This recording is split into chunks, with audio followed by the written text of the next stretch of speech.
Students, आज हम topic start करेंगे image formed by a plane mirror. जो दो लॉ थे रिफ्लेक्शन के वो सेम रहते हैं, चाहे शेप मिरर की जैसी भी हो, लॉ ऑफ रिफ्लेक्शन सेम रहेंगे। पर जो करेक्टरिस्टिक्स थे इमेज फॉर्म के, जैसे साइज़ ऑफ इमेज कैसा होगा, अपराइट होगी या सीधी होगी कि उल्टी होगी, इनवर्ट होगी, एज़ कम्पेयर टू ऑब्जेक्ट, ये वेरी करते जाएंगे मिरर के अकॉर्डिंग कि कौन सा हम मिरर यूज़ कर रहे हैं। लॉ सेम रहेंगे पर उसकी प्रॉपर्टीज़ चेंज करती जाएंगी। ठीक है, तो इस चैप्टर में हम करेक्टरिस्टिक्स पढ़ेंगे इमेज की जो प्लेन मिरर से फॉर्म होती हैं। First is size. पहले आपने खुद को ड्रेसिंग मिरर में देखना है, बैक एंड फोर्थ, कभी आगे आना है आपने, कभी पीछे जाना है। तो इमेज अपने आसपास की देखनी है कि आप कितने ऑब्जेक्ट्स को देख सकते हो। क्या वो इमेज जो आपके आसपास हैं या आपकी खुद की, वो कम या ज़्यादा होती हैं। पर आपको पता लगेगा कि जितनी इमेज पहले थी वो सेम ही रहेंगी। ऐसे आगे या पीछे जाने से आपकी भी इमेज एक ही रहेगी और पीछे जो ऑब्जेक्ट हैं वो भी सेम ही रहेंगे। इमेज कम या ज़्यादा कुछ भी नहीं होगी। ठीक है, साइज़ जो है, साइज़ भी सेम ही रहता है। ये नेक्स्ट में आ जाएगा। अपराइट और इन्वर्टेड है फिर नेक्स्ट। अगर आप एवरी मॉर्निंग में देखो अपने आप को, तो आप सीधे खड़े होते हैं बिल्कुल, जैसे पैर आपके नीचे सिर ऊपर ही होता है, या फिर ये बिल्कुल रिवर्स हो जाता है, पैर ऊपर हो जाते हैं सिर नीचे हो जाता है। जब आप देखते हो अपने आप को मिरर में, आप देखोगे कि आप अपराइट ही रहते हो, सिर आपका ऊपर ही रहता है मिरर में भी और पैर नीचे ही रहते हैं। अदर वर्ड्स में अगर कहो तो प्लेन मिरर जो है अपराइट या इरेक्ट इमेज फॉर्म करता है, मतलब सीधी इमेज फॉर्म करता है plane mirror. Next is distance of the image from the mirror as compare to that of object, कि इमेज कितनी दूर बनेगी ऑब्जेक्ट की। फ्रंट में मिरर के खड़े होना है और फिर आगे या पीछे जाना है, इमेज को क्लोजली देखना है। आप क्या देखोगे, आप देखोगे कि अगर आप क्लोज जा रहे हो तो जो इमेज होगी वो भी क्लोज ही बन रही है मिरर पे, और अगर आप दूर जा रहे हो तो इमेज भी आपकी दूर ही बन रही है। ये क्यों होता है? क्योंकि मिरर में हमेशा डिस्टेंस और इमेज का जो होता है वो डिस्टेंस ऑब्जेक्ट से सेम ही रहता है। मतलब आप जितनी दूर खड़े होगे इमेज भी उतनी दूर रहेगी, आप जितनी मिरर के नज़दीक खड़े होगे इमेज भी उतनी ही नज़दीक बनेंगी। नेक्स्ट इज क्या होगा अगर आप मिरर के ऊपर खड़े हो जाएं, जैसे ये खड़ा हुआ है मिरर के ऊपर, आप देखोगे कि अपसाइड डाउन मिलोगे आप इसमें। जैसे ये देखो इमेज दिख ही रही है, इसमें इसके जो पैर हैं वो पहले दिख रहे हैं और सिर इसका नीचे की तरफ दिख रहा है।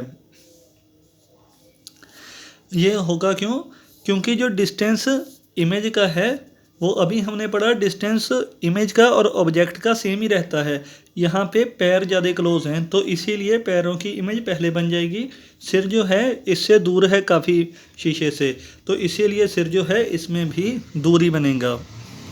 इसीलिए वही चीज़ आ गई, जो फुट है आपका वो ज़्यादा क्लोज दिखेगा, जो आपका सिर होगा वो फिर दूर दिखेगा। इसका मतलब है इम्प्रेशन इसमें अपसाइड डाउन होगा फिर। ठीक है, next is lateral inversion. Lateral inversion होता है, इसमें एग्जांपल दी है, मैं आपको दूसरी भी एग्जांपल दूंगा।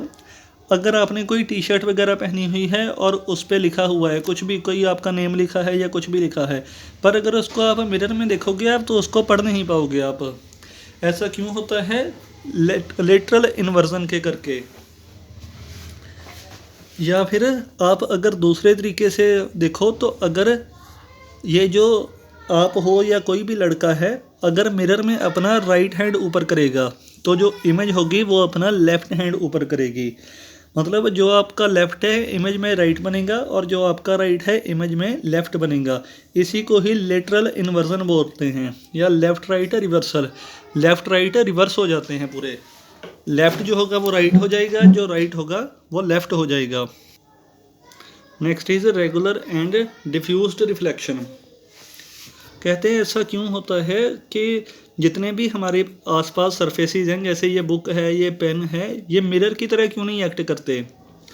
लाइट जो है, लाइट हमने पढ़ा हुआ है बाउंस करती है सारे ऑब्जेक्ट से, पर जो इमेज है वो सिर्फ हम हाईली पॉलिश्ड सरफेस से ही देख सकते हैं, जैसे मिरर हो गए, सिर्फ इसी से हमें इमेज दिखाई देगी।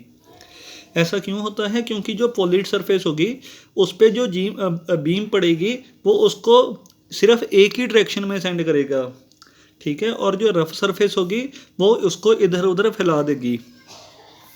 जैसे ये डायग्राम में देख रहे हो आप, अगर पूरी रेगुलर सरफेस हुई तो उससे क्या होगा, ये पैरेलल रेज आई, इसे सारी एक ही डायरेक्शन में ही चली जाएंगी। पर अगर डिफ्यूज्ड रिफ्लेक्शन होती है सरफेस, जैसे ये बुक्की है, तो इससे क्या होगा, फिर जो लाइट रेज आएंगी ये सारी बिखर जाएंगी, इधर उधर चली जाएंगी। जो पॉलिश्ड सरफेस से रिफ्लेक्शन होगी उसको बोलेंगे रेगुलर रिफ्लेक्शन, और जो रफ सरफेस से रिफ्लेक्शन होगी उसको बोलेंगे डिफ्यूज्ड रिफ्लेक्शन। एग्जाम्पल सरफेस की है जो रेगुलर रिफ्लेक्शन प्रोड्यूस करेगी, जैसे मिरर हो गए, कोई भी शाइनी स्मूथ सरफेस, कोई भी आपके पास प्लेट वगैरह है, घर में नया बर्तन हो, उससे भी पूरी साफ इमेज दिखाई देती है। और जो ज़्यादा पॉलिश किया हुआ ग्रेनाइट पत्थर होता है उससे भी सेम पूरी साफ इमेज दिखती है। जो स्टिल वाटर है उससे भी, जो भी पूरी रेगुलर सरफेस की तरह एक्ट करता है, उससे भी आप इमेज देख सकते हो। तो जो डिफ्यूज रिफ्लेक्शन कौन कौन सी चीज़ें करेंगी, रफ वॉल्स हो गए, लीव्स हो गए, natural rock, would, our skin, ये सारी चीज़ें जहाँ से हमें इमेज दिखाई नहीं देती वो फिर दूसरी डिफ्यूज्ड रिफ्लेक्शन करेंगी। ये फिर वही चीज़ है कि जब स्टेनलेस स्टील प्लेट जो होती है, जो स्टील की प्लेट होती है, उससे जब नई वो हो तो हम पूरी साफ इमेज उसमें से देख सकते हैं, वो पूरी क्लियर रिफ्लेक्शन देगा। पर थोड़ी देर बाद जब उसको ज़्यादातर यूज़ कर लेंगे तो जो डिफ्यूज्ड रिफ्लेक्शन उसमें से होने लग जाएगी और हम उसमें से अपनी इमेज नहीं देख सकते फिर। Next is multiple reflections. क्या आपने कभी सोचा है कि इमेज कितनी बन सकती हैं या कैसी इमेज बनेंगी जब दो मिरर्स के साथ हम इमेज बनाएं? तो आप सोच सकते हो कि प्लेन मिरर जो है, ये एक प्लेन मिरर है, वो एक शीशा जो है सिर्फ एक ही इमेज बनाएगा, तो अगर दो मिरर इकट्ठे कर दें तो दो ही इमेज बनेंगी। पर ऐसा ट्रू नहीं होता, ये सिर्फ एंगल होता है दोनों मिरर्स के बीच में। अगर एंगल हम चेंज करते जाएं तो नंबर ऑफ इमेजेस बढ़ती जाएंगी। जैसे इन्होंने कम्बिनेशन लिया है प्लेन मिरर्स का, एग्जांपल इन्होंने ली है, दो प्लेन मिरर 90 डिग्री एंगल पे रखे। 90 डिग्री एंगल पे मतलब एक यहाँ पे एक ऐसे, ये 90 डिग्री होता है ना, ऐसे 90 डिग्री के एंगल पे रखे तो आप देखोगे कि 3 इमेज इससे बन रही हैं। ये घर पे एक्सपेरिमेंट कर सकते हो आप, ऐसे मिरर रख के देखना, उससे 3 इमेज बनेंगी। अगर एंगल 90 से हम कम करते जाएं तो नंबर ऑफ़ इमेजेस जो हैं ये इंक्रीज़ होती जाएंगी। जितना एंगल कम करते जाओगे उतने ही नंबर ऑफ़ इमेज इंक्रीज़ होती जाएंगी। अगर बिल्कुल दो मिरर को पैरेलल कर दें, जैसे ये दो मिरर पैरेलल कर दिए हमने, मतलब 0 एंगल इन के बीच में हो गया, तब इनफाइनाइट नंबर ऑफ़ इमेज बनने लग जाएंगी। मतलब इतनी इमेज बन जाएंगी कि हम काउंट ही नहीं कर सकते उसको। ये चीज़ें हमने काफ़ी जगह पे देखी हुई है। जैसे कई एलिवेटर्स या लिफ्ट जो होती हैं उनमें मिरर लगे होते हैं वॉल्स पे। जैसे अगर एक तरफ तो दरवाज़ा ही होगा लिफ्ट का, तो अगर ये 3 साइड्स हैं उसकी, तो सारी जो अगर मिरर से बनी हुई हैं, तो आप अगर इधर से देखोगे तो आपको अपनी कितनी सारी इमेजेस दिखाई देंगी। ये भी इसी के कारण होता है, क्योंकि एंगल जो है पैरेलल ही हो जाता है, 0 डिग्री हो जाता है, तो इनफाइनाइट नंबर ऑफ़ इमेजेस बनने लग जाएंगी। आपने कभी अपना हेड जो है पीछे से वो देखने की कोशिश की है, back of your head mirror से? तो अगर देखने की कोशिश की होगी तो कम से कम आपको पता होगा 2 जो हैं मिरर वो चाहिए होंगे आपको ऐसा करने के लिए। तो ये भी मल्टीपल रिफ्लेक्शन का ही केस है। जैसे अगर बार्बर जो है ये कटिंग करता है, तो ये पीछे से अगर सिर दिखाना है आपको, तो ये देखो, ये 2 मिरर, एक तो आदमी सामने से देख रहा है, बार्बर पीछे से ये इसको दिखाता है सिर के पीछे करके। तो ये भी मल्टीपल रिफ्लेक्शन का ही केस है।